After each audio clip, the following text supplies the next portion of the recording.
Shio, and tonight we're going to read a story from Grimm's Complete Fairy Tales.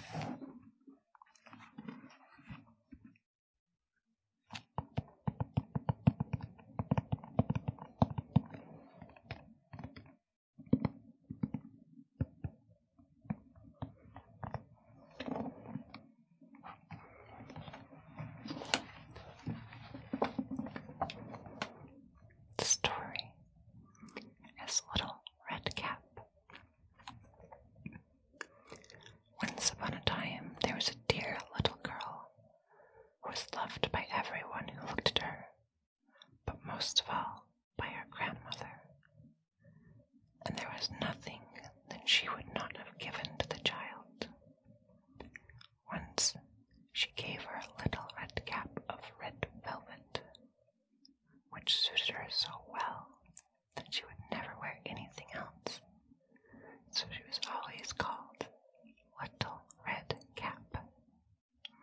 One day her mother said to her, "Come, Little Red Cap, here's a piece of cake and a bottle of wine. Take them to your grandmother. She is ill and weak, and they will do her good. Sit down before it gets too hot, and when you are going, walk nicely and quietly, and do not run off the path, or you may fall and break the bottle, and then your grandmother will get nothing. And when you go into her room, don't forget to say, 'Good morning,' and don't peep into every corner before you do it. I will take great care," said Little Red Cap to her mother, and gave her hand on it.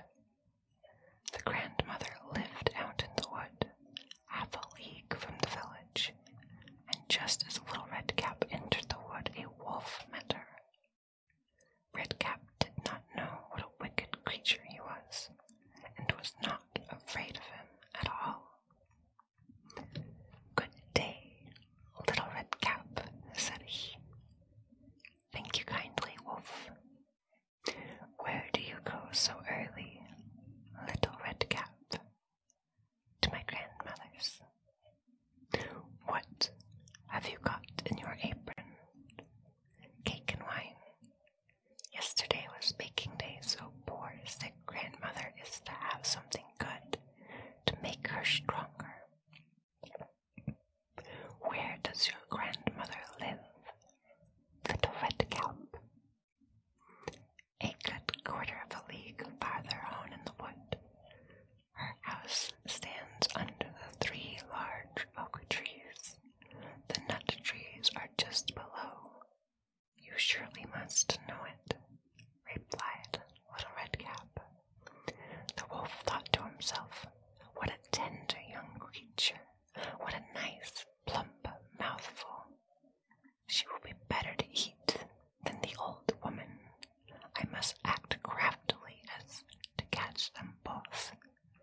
So he walked for a short time by the side of Little Red Cap, and then he said, "See, Little Red Cap, how pretty the flowers are about here. Why do you not look around? I believe, too, that you do not hear how sweetly the little birds are singing. You walk gravely along as if you were going to school, while everything else out here is merry." Little Red Cap raised her eyes when she saw the sunbeams dancing here and there through the trees and pretty flowers growing everywhere. She thought, "Suppose I take grandmother a fresh nosegay. That would please her too. It is so early in the day that I shall still get there in good time." And so she ran from the path into the wood to look for flowers. And whenever she had picked one, she fancied that she saw a still prettier one further on and ran after it, and so got deeper and deeper into the wood. Meanwhile, the wolf ran straight to the grandmother's house and knocked at the door. "Who is there?" "Little Red Cap," replied the wolf.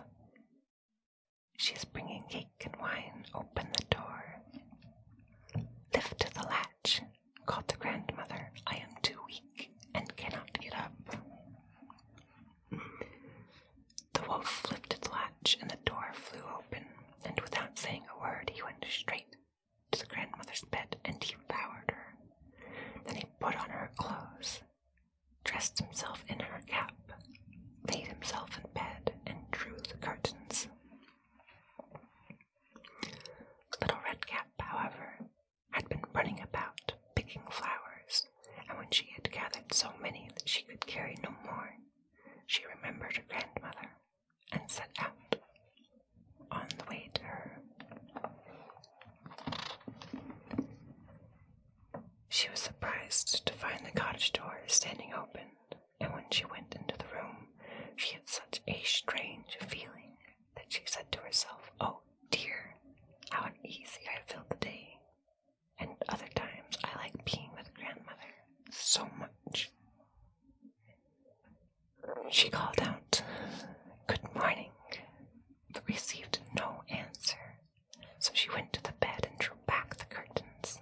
There lay her grandmother with her cap pulled far over her face, and looking very strange. "Oh, grandmother," she said, "what big ears you have." "The better to hear you with, my child," was the reply. "But grandmother, what big eyes you have," she said. "The better to see you with, my dear." "But grandmother, what large hands you have, the better to hug you with." "Oh, but grandmother, what a terrible big mouth you have, the better to eat you with." And scarcely had the wolf said this, than with one bound he was out of bed and swallowed up Redcap. When the wolf had appeased his appetite, he lay down again in the bed, fell asleep, and began to snore very loud. The hunter was just passing the house and thought to himself, "How the old woman is snoring. I must see if she wants anything." So he went into the room, and when he came to the bed he saw that the wolf was lying in it. "Do I find you here, you old sinner?" said he. "I have long sought you."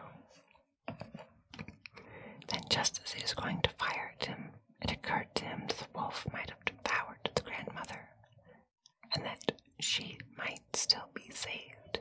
So he did not fire, but took a pair of scissors and began to cut open the stomach of the sleeping wolf. When he had made 2 snips, he saw the little Redcap shining, and then he made 2 snips more, and the little girl sprang out crying, "Ah, how frightened I have been! How dark it was inside the wolf!" And after that the aged grandmother quickly came out alive also, but scarcely able to breathe. Redcap, however, quickly fetched great stones, with which they filled the wolf's body, and when he awoke, he wanted to run away, but the stones were so heavy that he fell down at once and fell dead. Then all 3 were delighted. The hunter drew off the wolf's skin and went home with it. The grandmother ate the cake and drank the wine, which was Redcap had brought, and revived. But Redcap thought to herself, "As long as I live, I will never by myself leave the path to run into the wood where my mother has forbidden me to do so."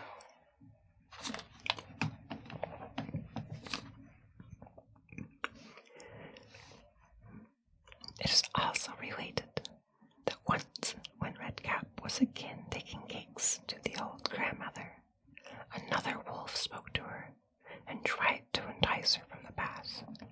Redcap, however, was on her guard, and went straight forward on her way, and told her grandmother that she had met the wolf, and that he had said good morning to her, but with such a wicked look in his eyes that if they had not been on the public road, she was certain he would have eaten her up. "Well," said the grandmother, "we will shut the door, that he may not come in."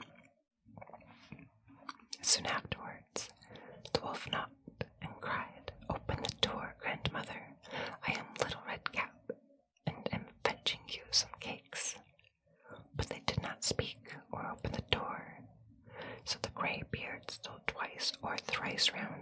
house, and at last jumped on the roof, intending to wait until Redcap went home in the evening, and then to steal after her and devour her in the darkness. But the grandmother saw what was in his thoughts. In front of the house was a great stone trough.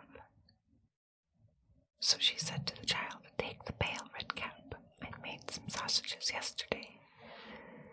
So carry the water in which I boiled them to the trough." Redcap carried until the great trough was quite full.